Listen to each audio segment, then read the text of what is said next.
Welcome to Proven and Probable. I'm your host, Maurice Jackson, and joining us today is renowned author and veteran think tank futurist, Mr. Lowell Ponte. Thank you for joining us, sir. Hey, pleasure to be with you, Maurice. For the listeners, Mr. Ponte has appeared on The David Letterman Show, The Today Show, and Good Morning America, just to name a few. Sir, your body of work is so expansive in breadth and depth. You cover government, banking, monetary history, politics, economics. You cover so much ground with thorough analysis and empirical evidence, and most important to me, you offer solutions. When I look at investors, they usually are very keenly aware that there's a close relationship between politics and economics. And I brought you on the show today, sir, and thank you for coming as well, is to discuss your latest book, which is entitled, and I absolutely love the name of this title here, sir, is We Have Seen the Future, and It Looks Like Baltimore, the American Dream versus the Progressive Dream. What inspired you to write this book?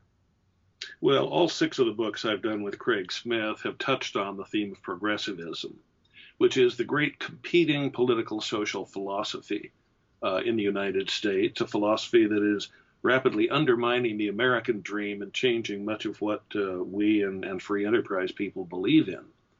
The progressive dream began in Europe around the time of the French Revolution and the Romantic movement there 2 centuries ago, and it basically is a collectivist movement. The American dream is an individualist movement that believes in personal responsibility, private property, free market economics, and so on. Turn all of that on its head and you have progressivism. Progressivism doesn't believe in individuals. It is a collectivist movement. It views individuals only as members of groups and believes in group rights. It despises capitalism because capitalism takes power away from government. Progressivism wants to replace everything else in our culture, including religion, individual property and values, and so on, with a collectivist view where government runs everything, and along with a governing elite, mostly of scientists, simply controls everything about our lives. If you want an example, think of Michael Bloomberg when he was mayor of New York. In the name of protecting you, he was going to tell you how large a glass of soda pop you were allowed to have. It is a kind of hyper nanny statism, if you want to view it that way, that believes you are not smart enough to run your own life. In fact, because it believes in paternalistic government, where government is the father, that's what paternalistic means after all, then we are all the children. We are an infantilized culture who is here to be told how to live, to be told how to share our toys and other things we've earned. It is the wise ruling elite who is to redistribute our wealth, to redistribute our freedom, property, opportunity, and so on politically. And so we have this horrible crossing of politics and economics that began in force in 1912. What happened in 1912? Well, as today, there was a major split within the Republican Party. Teddy Roosevelt wanted to take back the White House that he had given to his good friend William Howard Taft. Taft did not want to relinquish the White House. And so they fought it out at a Republican convention. In the end, Teddy Roosevelt lost for the nomination that would take him back to the White House, and Roosevelt and his followers marched out chanting, "Thou shalt not steal." And what came thereafter? A Democrat progressive named Woodrow Wilson took over the White House.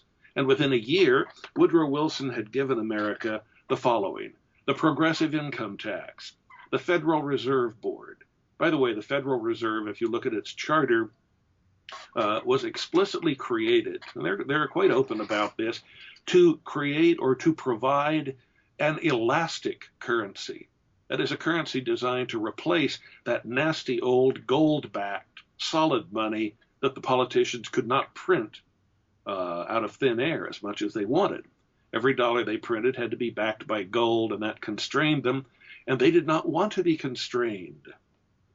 And so that was the beginning of the end of the gold standard, of solid money, of reality as we used to know it, what created America's initial prosperity, and has given us instead the world we know today, in which government gets ever larger and more paternalistic, intervenes in more and more of our lives. And now If you look, for example, at the Democratic Party debates between open socialist Bernie Sanders and closed socialist Hillary Clinton, you find the discussion is, how much free stuff can we give you? How much of the country can we give you in exchange for your vote? In other words, elections become bidding wars. Yes, they do. And as such, government is up for sale. Now, many would say government was up for sale anyway. The Republican frontrunner, as we do this interview, Donald Trump, could tell you that because he knew we had the best government money could buy because he'd bought a lot of it. Because politicians on both sides had taken huge amounts of money from him in exchange for favors. So we have on the one hand the beginnings of socialism and collectivism from one party. The problem with that, of course, as Craig Smith and I have noted, is that it creates a thing called donkey drag. Once you have one of the two parties committed to destroying capitalism, to ending customary property rights and freedom in the country, then what is an investor to do when you know that in each next election, that party could take over and begin expropriating what you make? It means that you will now be more defensive. You will invest less. You will hire fewer people. And so you create a kind of death spiral for capitalism here as more and more investors do what our ancestors did. Our ancestors simply picked up from the lands they were and moved here. Well, they moved here seeking opportunity and freedom. However, the U.S. is now being turned into the very kind of country that our ancestors fled from. Yeah, I couldn't state that any better than what you do right here. Is that we have forgotten our roots. You know, when I listen to the narrative you've just provided, I listen to just in the streets. I listen to the common person talk about voting, who they're going to vote for, and why they're going a certain direction, and I'm amazed at the ignorance. And I do want to make sure I'm explicit on this as well. Ignorance means that you simply don't know. It doesn't mean that you're smart or stupid, but they're completely ignorant of the Constitution. They're, as you mentioned earlier, social programs. We're selling our votes to whomever is going to give us what social program entitlement we want, and not realizing if you did a word search in the Constitution, you won't find Social Security, you won't find Medicare, you won't find Medicaid. But this is what everyone's voting about. In fact, you will not even find the term political party. That as well. The founders did not like political parties. They described them with the term faction, meaning political parties tended to divide us rather than bring us together. And God knows that's how they tend to rule, by divide and conquer tactics of one kind or another, and by fear. Absolutely. And we've created an atmosphere of tremendous uncertainty when we did away with the gold standard, for example, and replaced it with a piece of fiat money, which is to say a piece of paper that has value only because the government has issued an order giving it value and declaring it to be legal tender. You created a world that politicians can manipulate almost to infinity. Today, for example, the US dollar has the purchasing power of about 2 pennies worth of a 1913 dollar before we implemented the Federal Reserve. That's just pure theft. So they've stole about 98% of the value of your dollars. Yes. We have calculated in another book that theft adds up to about $220 trillion over the history of the United States. That's how much has been stolen from taxpayers, working people. Oh, and when I say taxpayers, understand the government now deliberately uses inflation as a form of taxation, something we talk about in an earlier book called The Inflation Deception, 6 ways government tricks us and 7 ways to stop it. Simply by printing money, they don't even need to tax you anymore. This is why the government is not all that concerned about the fact that 17 to 19% of our economy is black market. Is people dealing in drugs, prostitution, John the carpenter making cabinets and being paid under the table by Mrs. McGillicuddy down the street. All those things no longer matter because the government is manipulating the money directly. And what that means is you may think you're really smart because you didn't pay taxes on the money you have hidden under the floor beneath the back closet of your house. But in fact, you're being taxed every day on that. You just don't know it. Because every time the government prints money, Where does that money get its value? Why, it gets it from stealing the value from your money. From the current purchase, yes, from what you currently have. And so it's bleeding to death those dollars that you worked so hard to earn in one way or another. You just don't realize you're being taxed. You just wonder when you go down to the store with them why they only buy half as much as they did a few years ago, or why hamburger now costs more than steak did a few years ago, and so on. Well, that's all a function of inflation, and that is the prime form of taxation in the government nowadays. Except, of course, for the targeted taxation that the government uses against the ideological enemies. And of course, capitalists are generally ideological enemies, unless they're crony capitalists, like, say, Donald Trump. And they have had special privilege to build things in big cities and so on that other capitalists did not have.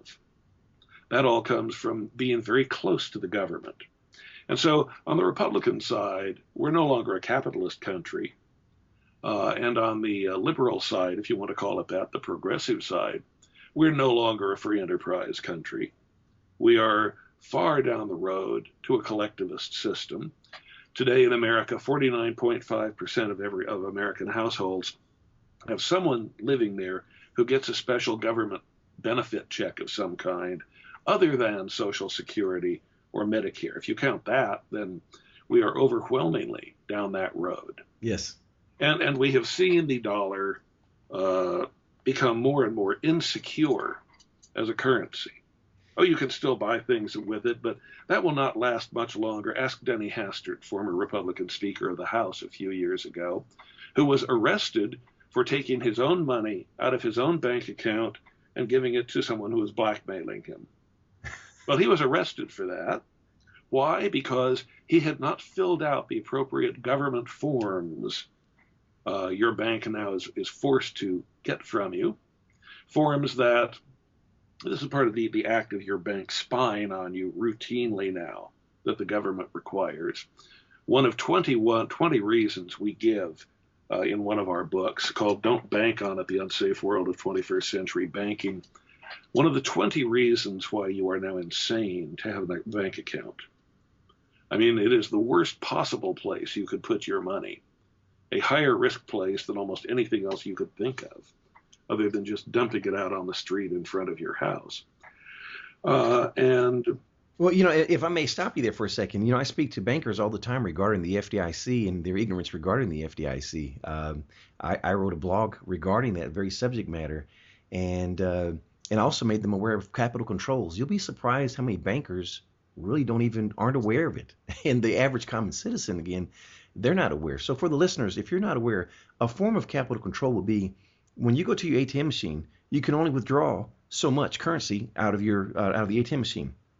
Thereafter, you're going to have to make a phone call. Although you've put in your PIN number and you've identified who you are, you're limited in what you can do. But what you're sharing is, and what you shared in Don't Bank on It, is this won't be limited to the ATM machine. This is going to go to you stepping into the bank, and you're going to be limited on your withdrawals. Is that not correct?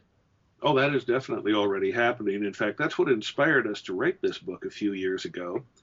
Craig Smith, my co-author, person you see almost every week with Neil Cavuto on Fox Business or Fox Maine, he had a good friend who went into a bank where she'd banked for 20 plus years. All the tellers and the clerks and the guards smiled at her and greeted her when she came into the bank by name. And then one day she came in and said, I need to withdraw $25,000 in cash from my account. And they looked at her in horror and said, you can't do that. We don't even have $25,000 laying around. And if we did, we need a note from whoever you're withdrawing this money from and so on. Now, this is a 40-year-old woman. And she said, what do I need? A note from my mother to withdraw my money from my bank account? Yes, you virtually do now. And anytime you withdraw any significant, well, actually under the law as it now exists, in fact, it's a law that Denny Hastert ironically helped create to fight terrorism. Any unusual transaction you engage in, Maurice, has to be explained on a form to the government. I mean, if you walked in with $500 in cash, in a way that you don't do ordinarily and put it into your bank account, that has to be explained. The bank can be held responsible for not recording that you engaged in an unusual transaction involving cash. We are headed rapidly into the cashless society. Yes, we are. When you made reference to the recording your transactions, wasn't there something in the Obama health reform bill that basically stated any transactions greater than $600 had to be recorded on your taxes? Are you aware of that by chance? Not of that, but I'm not at all surprised. By the way, you mentioned the FDIC. Before that slips away, yes. To appreciate the origin of that, once upon a time, banking began in ancient Babylon. People were not saving money, they were saving their grain for planting the next spring. It was saved in the temples of Babylon. Our very word money comes from the fact that in ancient Rome, the mint, where they struck Roman coins, shared a wall with the temple of the goddess Juno Moneta, M-O-N-E-T-A, the guardian goddess to the Romans. I won't go into the long history of that, but in any event, the word money then came to be associated with those coins struck in Rome's mint, because it was part of the temple of Juno Moneta. Money has touched our lives in all kinds of interesting ways like that. One that fascinates me, something I think you and I had a conversation about. Roman soldiers also received a very complex kind of pay every year. Part of that pay was their salt ration, because after all, the human body needs a certain amount of salt to function. The Roman word, or the Latin word for salt, was sal, S-A-L. And so that part of the pay was known as the salary, the salt ration received by Roman soldiers. So if you're receiving a salary today, that's where that came from. In our own country, ever wondered where the word Dixie came from? Yes, I'm aware of it, but do please share it with the audience. Back in the 1830s and 40s in the United States, the most common currency in the South was one issued by a private bank in New Orleans.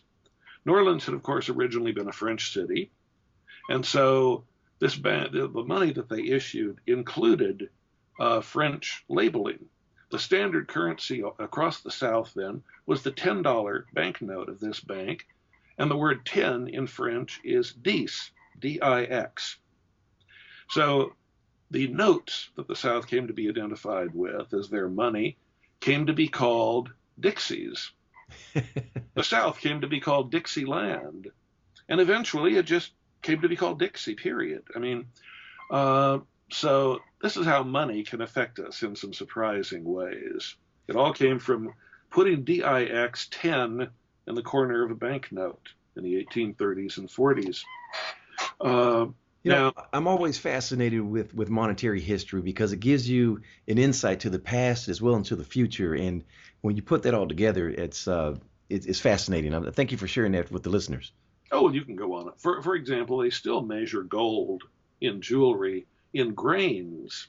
That's not an accident. That goes back to the banks of Babylon, where grain was calculated in grains. Like what is called a grain in money weight is basically the weight of a grain of wheat. Where did we get the Federal Deposit Insurance Corporation? It was one of the things that people needed in the wake of the Great Depression, especially after they had seen their bank accounts vanish. So it was a form of reassurance, but money had disappeared before in the Western tradition. In England, for example, twice the rich people had been saving their money in the Royal Mint or in another Royal Exchequer office, and twice the king simply took their money. And so out of outrage, they began seeking other places to store their money, their gold coins and the like. Mm-hmm. And by the way, Henry VIII and Queen Elizabeth were notorious for debasing the money. That is, calling in the gold coins, then melting them down, mixing them with base metal, and then issuing a new coin that had far less gold or silver in it. Isn't that really what we've done with Keynesianism? Oh, of course. That's what inflation is all about, where the government deliberately finds ways. Money, remember, as we have it today, is not real at all. This is why I mean, it is a faith-based currency that operates by how much faith you have in it. The U.S. dollar today is backed by nothing, except, of course, the full faith and credit of the United States government. That is, it's a promissory note from politicians. And whenever politicians need money, they basically encourage the Fed, in conjunction with the Treasury, to simply conjure more money. For example, since the 2008 financial crisis, they've conjured what, $8 trillion out of thin air. Just poof. When Richard Nixon broke the last link between the dollar and gold, which was the link to the euro dollar. In other words, Americans could not legally own gold at that time, but Europeans could. Correct. And European central banks had an arrangement with the U.S. that if they build up a big pile of dollars, they could trade it for gold. Well, Richard Nixon had done a whole lot, as Lyndon Johnson had, of this magic money generation to fund the Vietnam War. And so suddenly in 1971, with the government of France just about to say, you know, we've got enough paper dollars that we can clean out Fort Knox and take all of that gold from you. The French have never entirely lost their love of gold. Richard Nixon said, well, we could either lose the gold or I can break that convertibility right now. And in 1971, Nixon did exactly that. The gold almost immediately, or the dollar, pardon me, almost immediately lost a third of its value. What had been worth $1 in 1971, by 2010, you would need about $6 to buy the same goods. I mean, that's how fast the currency deteriorated after that. You know, that's a great point you make as well. When I share that with just listeners, when they voice their complaints, I make them aware that, and you touched on it earlier, that inflation is the expansion of the currency, but the effects are higher prices. But I don't say, I make them say that, I make them recognize, I should say, that there's a difference between price and value, because an apple in 1971 cost probably a nickel. How much does it cost today? And then did the nutritional value increase? No, your currency got depreciated.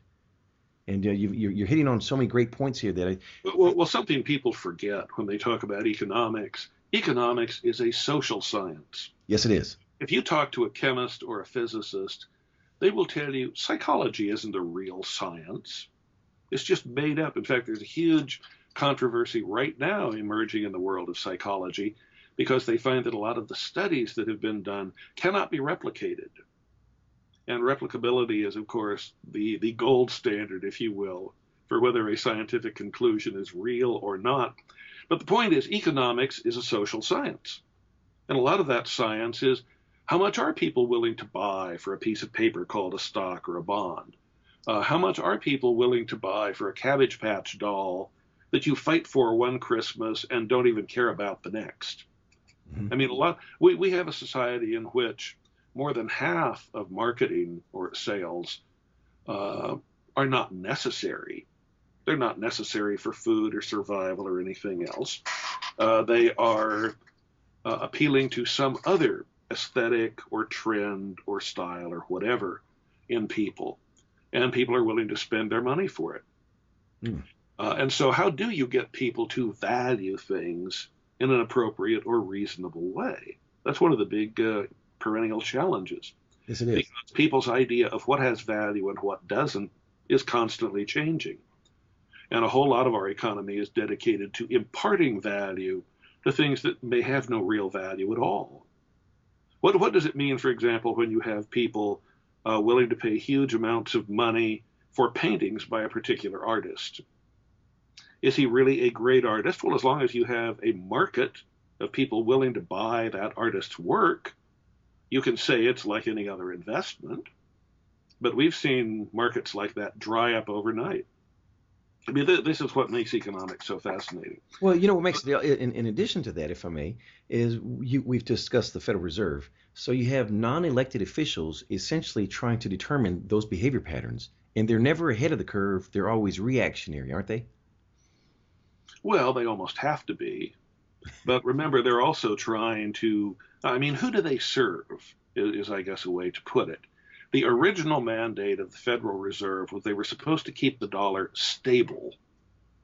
And they failed there So because, as you that was mentioned. relatively easy when you had gold behind the dollar, because you had an international system in which every currency was really every other currency because they were all denominated in gold. So a dollar was a franc, was a pound, and so on. And you had a great deal of economic stability and peace for the most part in those times. You would have market crashes, but they tend to be very short lived. Hmm. The market would be back to normal within a year or so. Unlike what we've had today, we're still in the recession that officially was recognized in 2008. And That's we, coming upon us. And that's because the government was trying to manipulate commodities, in that case, housing, for example. Under Jimmy Carter, who, in my opinion, is the center of locus of evil in the modern world, Jimmy Carter imposed a law called the Community Reinvestment Act. It was essentially a law to redistribute wealth in the society by ordering banks, banks that depended desperately on the regulators the government had over them, threatening them with hyper-regulation and limited ability to market things unless they made large numbers of loans to groups favored by the Democratic Party. And so the banks felt forced to do that. They issued many billions of dollars worth of loans. They did it to people who the bankers themselves called ninjas, meaning they had no income, no job, no assets. Ninjas. They were bad loans. uh, From the outset, the bankers knew these did not comply with the normal historically proven standards, where you try to get 10% down or 20% down from someone so they have a reason to keep paying the mortgage that you've issued them. isn't it ironic as well in this same such scenario? Those that really weren't, I hate to say it in a bad way, but based off of their merit, weren't deserving of a home because of their credit worthiness and their income. But when you get something that you truly don't deserve, it's funny how fast you lose it as well. And those were the ones, those same individuals, their incomes couldn't support the house, their mortgage, as the escrows changed, and it created a ripple effect to where we are today. Would you say? Well, this is what happens when the government feels paternalistic. It sits there and says, we are looking down morally on the rest of society, and we are going to decide politically who deserves what. And we're going to see that everything is divvied up so that those we deem deserving will get, and those who we regard as greedy, selfish capitalists and so on will have everything taken from them. And this totally distorts the natural economics in the society. It always fascinates me that the same liberal or progressive who will say, oh, I care about the snail darter, and I care about the 3-inch long fish that caused us to cut off water from the Central Valley farmers in California. And I don't want the environment changed at all. They don't realize that the economy itself is an ecosystem, that it is an environment. And if they go in and begin distorting the pattern of investment, lending, saving, and so on, they wind up destroying the natural ecosystem of the economy. And yet they do that willy-nilly without a thought. And that's what Jimmy Carter was doing. Forget who was getting the loan. The problem is simply they were a bad risk. It was clear that if anything went wrong, these people would not keep paying their mortgage. Therefore, the mortgage was insecure. Therefore, the bank profit from the mortgage was insecure. By the way, this itself has some longer roots that you need to understand when we talk about the FDIC. And that is, remember that I was talking about how the kings had taken away the wealth from some of the wealthy in London centuries ago, Mm-hmm. around the time of Henry VIII. Well, what did the wealthy do? They looked around and said, who has the capability to protect gold and silver? Why, of course, it's the goldsmiths. They have their own safes, they have their own guards, and so on. So let's go and pay them a small fee and have them protect our gold so that we don't have to do it. They took it to the London goldsmiths, not realizing that the London goldsmiths were very shrewd people. Shrewd in the sense that they were always looking for ways to get more wealth out of things.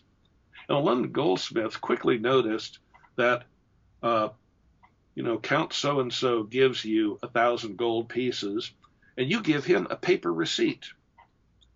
And then you sit wondering, when will he come back with the paper receipt? And it turns out he never comes back. If he wants to buy something, he gives the paper receipt from you to another person. He has turned that into money. And so you almost never have to worry about people coming back and asking for their gold back. And so, said the goldsmiths, why are we just letting this stuff sit in our vaults? Why don't we lend it out at interest? Since nobody's going to come back and ask for it anyway. You can see there are the seeds of something very frightening here. Yes, you can. And what that means is we saw the birth of what today we call fractional reserve banking, where your bank can't really give you your money back if very many people come in and ask for it, because they brought it in and lent it back out. You remember the movie It's a Wonderful Life with Jimmy Stewart? Absolutely. Where he was a banker, and as a banker, there is a run on the bank. Everybody comes there and says, we're afraid your bank is going to fail. Give us back our deposits. And Jimmy Stewart says, well, your money isn't here, Jim. We lent it to Betty, who'll try to pay it back to us as best she can. And so, and this is the system we've gotten into. The average bank in America today has between 2 and 10 cents for every dollar of deposits. Now, please repeat that again. How much? Somewhere between 2 and 10 cents. That is absurd. The government is trying to require the bigger banks to have at least 10 cents. But traditionally, they might only have 2 pennies for every dollar of deposits in their books.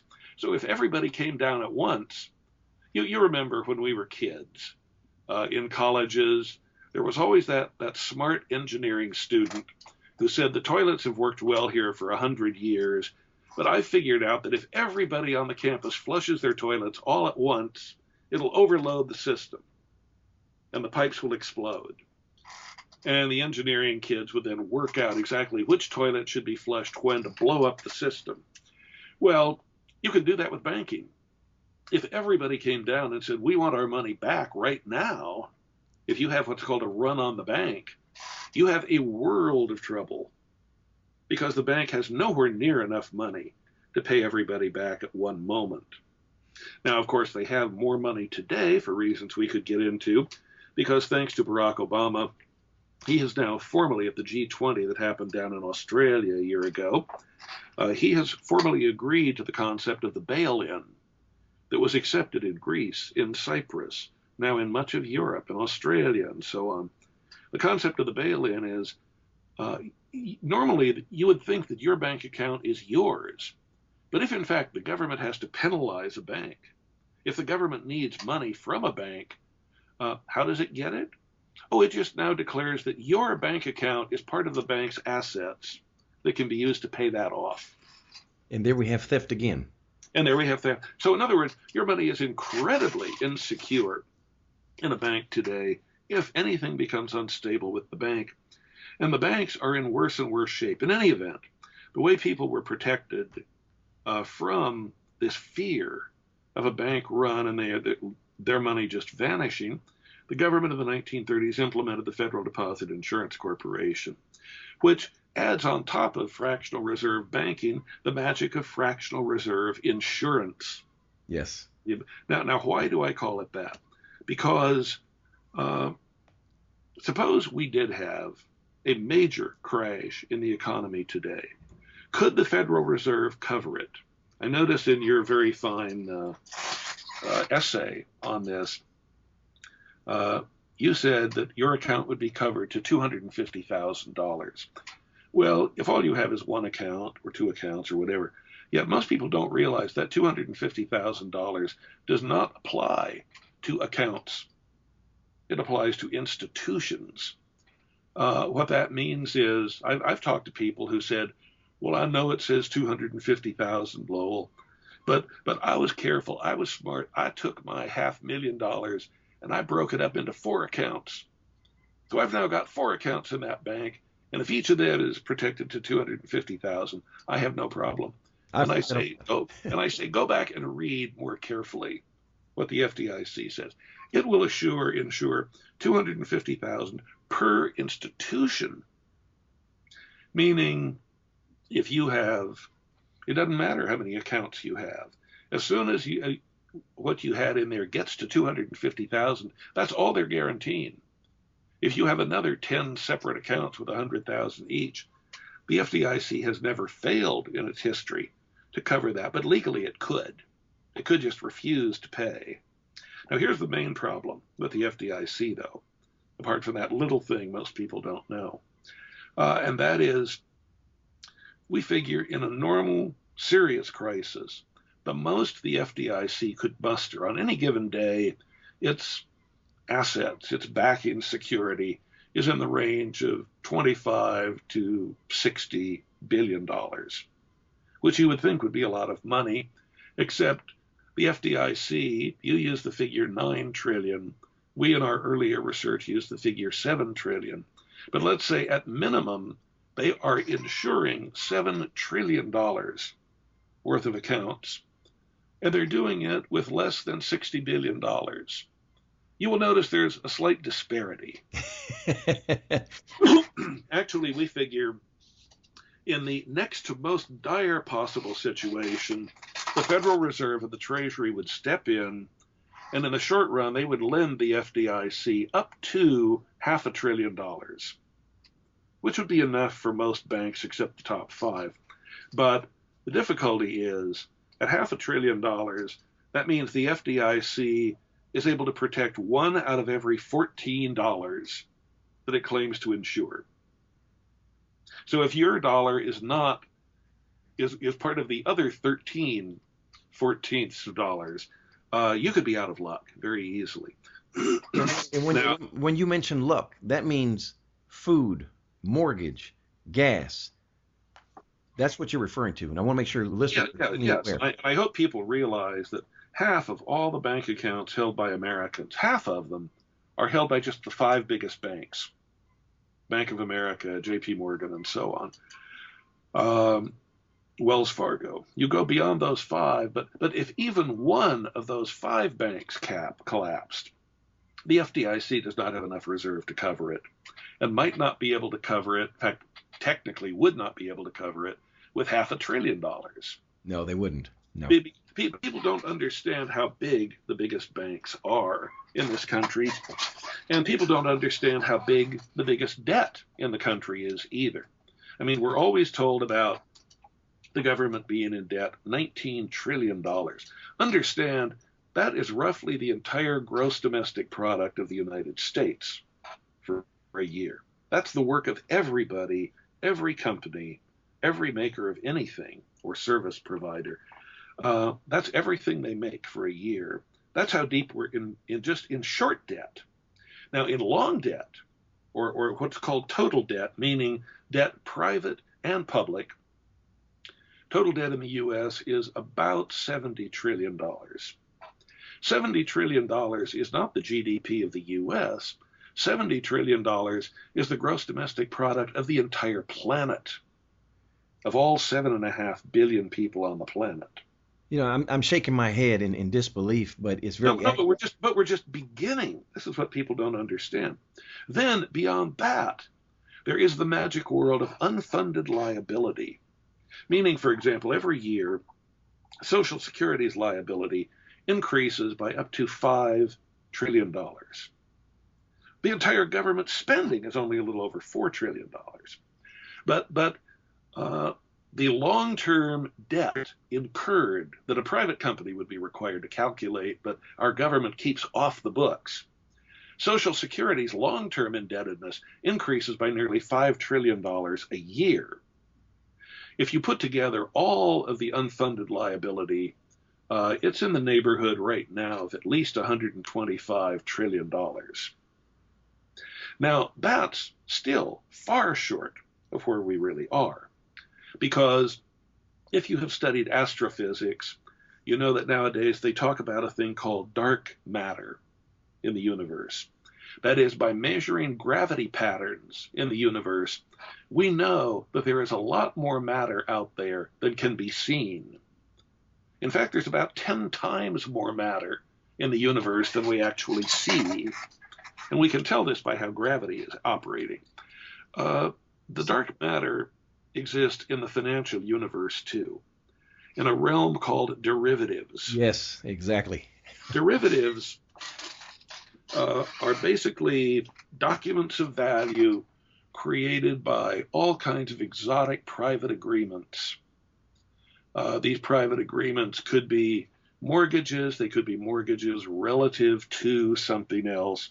They're called derivatives because they are derived from exotic calculations of one thing or another. How much exists in the world of derivatives, which may or may not have anywhere near the value they claim to have. But on the books of the 5 biggest banks, there is approximately 210, maybe more by now, certainly more than $200 trillion just in derivatives, and just in the top 5 banks. That figure is so enormous. Now imagine the Federal Reserve or the FDIC trying to bail that out with its little $500 billion. Okay, you bail out it could be anywhere from 210 to 270 trillion dollars just held by the biggest banks on which the world economy depends. Then, on top of that, understand we don't really know how many derivatives there are, because a lot of entities hide or semi-hide them in the way they do bookkeeping. The estimates range from $694 trillion of derivatives in the world economy up to, take a deep breath, Maurice, because some people may not have heard this before, up to $1.28 quadrillion. Forget about trillion. Let's go to quadrillion dollars. I can't even begin to fathom that number there. Now let me give you an idea what that would mean. Suppose, even without going to the most extreme numbers, and we've calculated this from our first book, which was Crashing the Dollar, How to Survive a Global Currency Collapse. Craig Smith and I calculated that if you had to pay off all the debts of the U.S. today, you would need to take out your wallet and begin making a stack of dollar bills. By the lowest possible estimate, that stack would have to stretch from here to beyond the planet Mars, 35 million miles away at its closest approach. At the higher calculation, you would be able to make a stack of dollars that would go from here to the planet Venus and back from the planet Venus to Earth, and you would still have enough dollars in debt left over to make 11 stacks of dollars between Earth and the moon. I mean, are we ever going to be able to pay off such a debt? The answer is no, of course, no. There is no, and understand, productivity in the West, it was honestly measured and then manipulated slightly upward in January, February by the Federal Reserve calculations of the bank in Atlanta. They're the ones who oversee that. They say U.S. growth is at about 0.7% growth. Actually, it's much lower than that. About half, we have almost 94 million Americans who can't find or don't want to find a full-time job. And why would they? We have a society in which if you move to Hawaii today and file for welfare, they will pay you $60,000 a year in tax-free welfare benefits just to lay on a beach and go surfing. Mm. Why would anyone want to work in a society like that? So this is the world where more and more people have the future paid for them. They have all kinds of government benefits available. And that all comes ultimately from direct or indirect taxes on the people who work. This is why we talk about this phenomenon of donkey drag, which we calculate to be about 25%. In other words, the economy would be 25% bigger, 25% more employment, and so on, if you simply eliminated America's new Socialist Party. Because that's how much fear having such a party in a position to take power in any given election puts into investors. They just don't want to invest in a country like this anymore. And so more and more of them are taking their investment overseas, or to avoid the heaviest business taxes in the civilized world, are keeping it overseas. And in other words, we're destroying our own economy. And you can see it in growth moving slower and slower and slower. You can see it in banks where now they have gone from zero interest rates to the beginnings in Europe of negative interest rates. What does that mean? Zero interest rates, understand, is, remember those episodes of Star Trek where the Starship Enterprise would be in trouble and it would be in great danger, and they would say, just warp us out of here, Scotty. Go beyond warp 9. Okay, Captain, I'll do. We're going to break up, Captain. And in any event, they then escape the danger, and everyone says, thank God we're safe, end of our problems, until Mr. Spock says, Captain, none of our starships, none of our star charts, none of our maps match up with anything out there. We escaped that problem back in our galaxy, but we're now in a galaxy nobody's ever seen before. We don't know how to find our way home.